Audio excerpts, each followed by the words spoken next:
The process of creation has taken eternities. BD number 8770. March 4, 1964, The process of creation was not the work of a moment, even though it truly would have been within my power. But then creation would have missed its purpose, since it was intended to ensure a gradual development from the abyss to the pinnacle and therefore continued for an infinitely long time. Hence you humans should understand that the description in the scriptures, in the book of the fathers, only informs you of this act of creation in a pictorial manner, because people who still lack deeper awareness would be unable to understand the true process, and it is only intended to teach them that creation once came forth from my hand, that it was and is the work of my will and my might.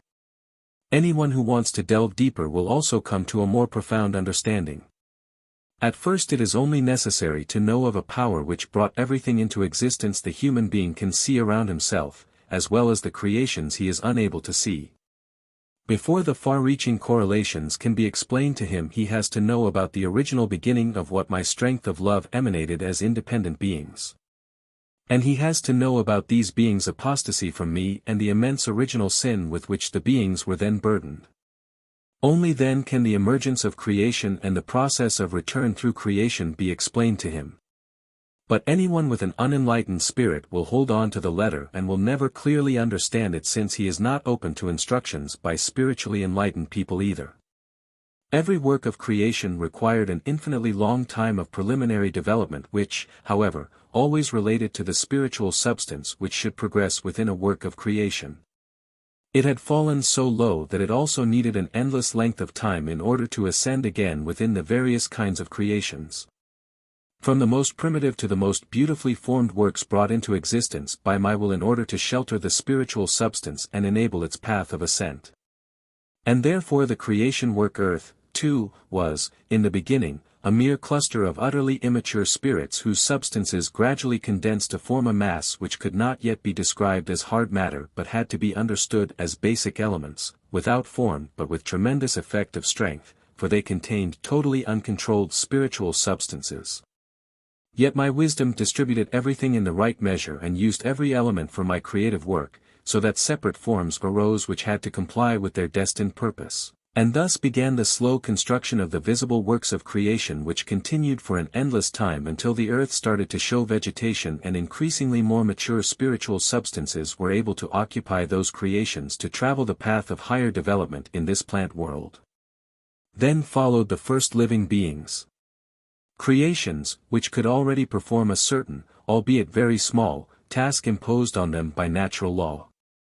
And, again, an infinitely long time of development passed from these minute-living beings to the world of animals, which included ever larger and stronger forms, in which many spiritual substances had already come together and united in order to keep fulfilling the task of cultivating the earth for the final crowning work of divine creation.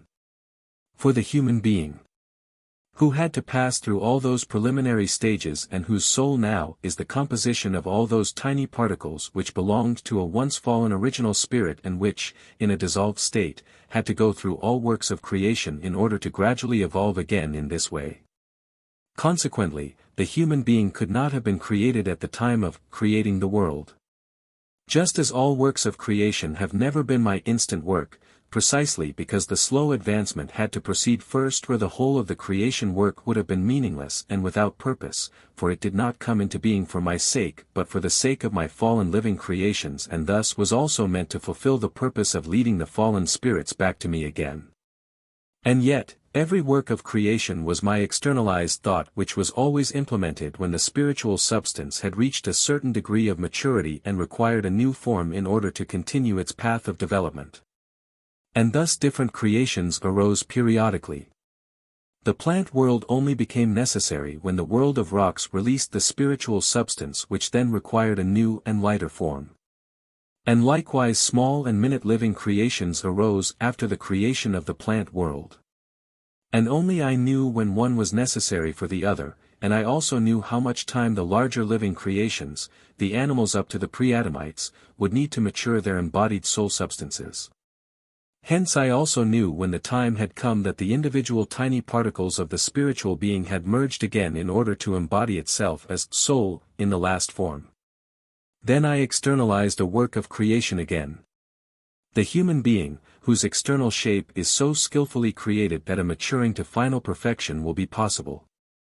And this creation of the human being also occurred an infinitely long time ago, which you humans cannot establish since your concept of time is still limited, but my work of return has already lasted for an eternity. And although eternities had passed before the appearance of the human being, before the earth with all its works of creation was ready for the human being to take possession of it for the purpose of his final maturing, this point in time is also very remote, because time and again periodical immense upheavals and changes occur on earth which make it impossible to calculate the duration of time since the beginning of earth and of the human being. But this is certain, you humans will only be able to gain a real insight into my eternal plan of salvation when you have attained the appropriate degree of enlightenment yourselves. For until then you will be intellectually incapable to envision the length of time for which the concept of eternities could be applied.